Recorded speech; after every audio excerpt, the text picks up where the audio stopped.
Okay, it's time to dig up all the receipts on today's topic, James Charles. This story goes way back and it all started with one tweet and a groundbreaking magazine cover. Let's get into it. It all started in 2016 when 17-year-old James Charles had his first viral moment. He tweeted a senior photo with the caption, "So I retook my senior photos and brought my ring light with me so my highlight would be poppin'.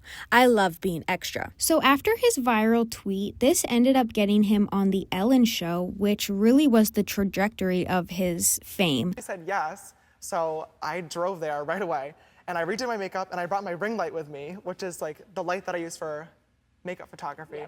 And we retook them and they turned out really, really good. Yeah. So I posted them on Instagram and they went viral literally overnight.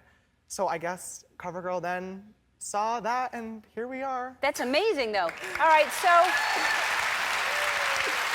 James went on to become the first ever male face of CoverGirl and even filmed a video with none other than Zendaya.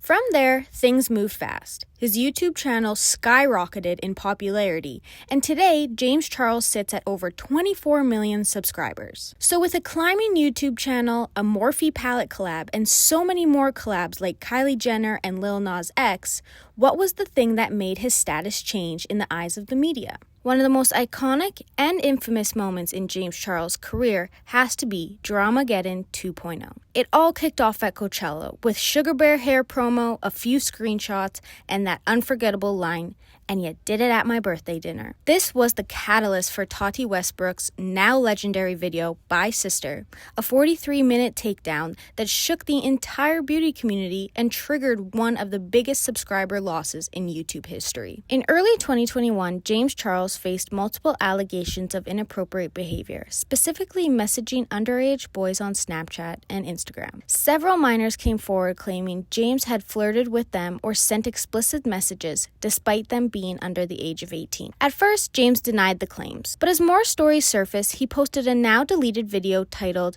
"Holding Myself Accountable," where he admitted to engaging in these conversations, though he claimed to believe the boys were of legal age at the time. This scandal marked a major turning point, not just in his career, but in how the public viewed James Charles as a whole. Things started to take a turn for James when major collaborations like his deal with Morphe were suddenly canceled. On top of that, his YouTube show Instant Influencer was officially shut down, marking a major shift in his career. And once this all happened, James went into a hiatus. After about 3 months of no uploads, no tweets, just complete silence, the beauty world was shocked to see an upload from James Charles titled "An Open Conversation." In this video, he reflected on his actions, called the situation the most embarrassing thing to have ever happened to me, and admitted he had been reckless with his online behavior. While he never really went into full detail, the video was an attempt to rebuild trust and reset his public image, though not everyone was ready to forgive. Before the scandal, his video easily pulled 8 to 10 million views, but after his return, that number dropped hard. Some uploads barely even broke 1 million views. So what was James to do? Of course, he continued posting on YouTube, but the content shifted slightly with more content outside of just makeup.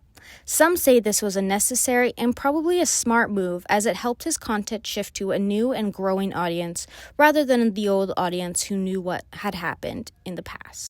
As the years went on, James started hinting at a new project and everyone knew it was going to be a makeup brand. Which, yes, he ended up launching his brand Painted in 2023. His brand had been successful to say the least, especially because he had really involved his audience when it came to choosing products and shades. And he really used TikTok to promote his brand Painted, which has a current following of 40.5 million followers. At the end of the day, James Charles has had a true roller coaster of a social media career. These days, it seems like his audience is much younger, many of whom may not fully understand or even know the depth of the controversies he's been involved in over the years. As someone who used to be a big fan, I can say a lot of his original audience, including myself, has definitely taken a step back. And now I want to hear from you. What do you think about James Charles and where he stands today? Let me know your thoughts in the comments, and if you enjoyed this video, don't forget to like and subscribe and hit the notification bell for more content like this. Bye guys!